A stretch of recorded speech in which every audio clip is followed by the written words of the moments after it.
Chapter 1, first chapter हमारा electric charges and field, और इसका क्वेश्चन नंबर 1 एक्सरसाइज का 1.1। पहले हम क्वेश्चन पढ़ते हैं।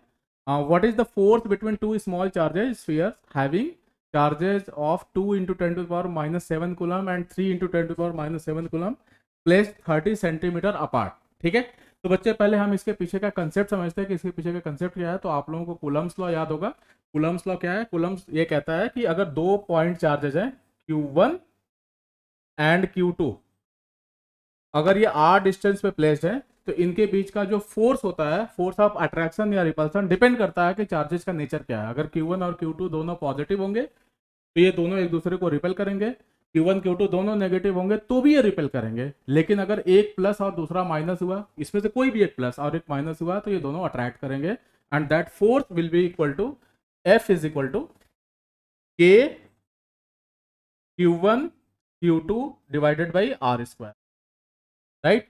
इसमें K जो होता है उसकी वैल्यू होती है 1/4πε0। हाँ, जिसकी न्यूमेरिकल वैल्यू आप लोगों को पता ही होगा, 9 इंटू 10⁹ होती है। तो हम इसी प्रिंसिपल पे बेस्ड, हम इसी कंसेप्ट पे बेस्ड हम इस क्वेश्चन को सॉल्व करेंगे। तो कैसे सॉल्व करते हैं वो हम देखते हैं, राइट। तो बड़ा सिंपल सा क्वेश्चन है। दो चार्जेस है, ऑलरेडी चार्जेस की वैल्यू दे रखी है, उनके बीच का सेपरेशन दे रखा है। तो हम एक काम करते हैं, एक चार्ज यहाँ पे है, एक चार्ज यहाँ पे है।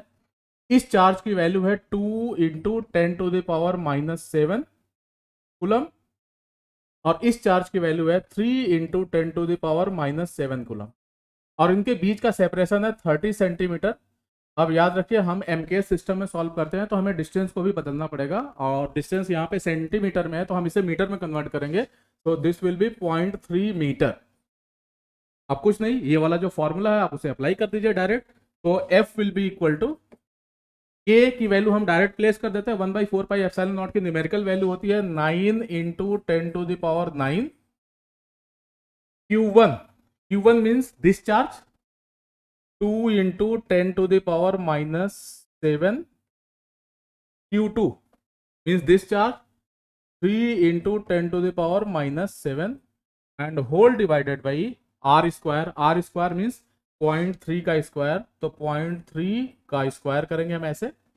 ठीक है, हम थोड़ा इसको मॉडिफाई कर लेते हैं। इसको हम चाहें तो कैसे लिख सकते हैं, देखिए यहाँ पे 9 इंटू 2 इंटू 3 को हम 6 कर सकते हैं।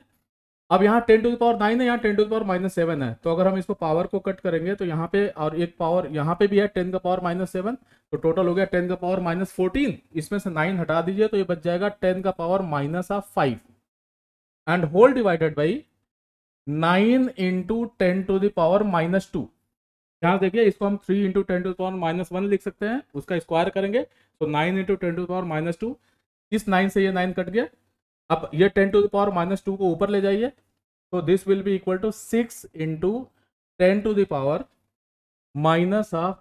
न्यूटन। ये ऊपर चला जाएगा 6 इंटू 10⁻³ न्यूटन। तो ये है आपका फाइनल आंसर। ठीक है, अब बात आती है कि अट्रैक्टिव फोर्स होगा कि रिपल्सिव होगा। तो इसमें कुछ मेंशन तो है नहीं, और जब मेंशन नहीं है तो ये पॉजिटिव चार्ज है, और जब दोनों पॉजिटिव चार्ज होंगे तो इनके बीच में रिपल्सिव फोर्स काम करेगा। तो इनके बीच का फोर्स कितना होगा? 6 इंटू 10⁻³ न्यूटन। Thank you.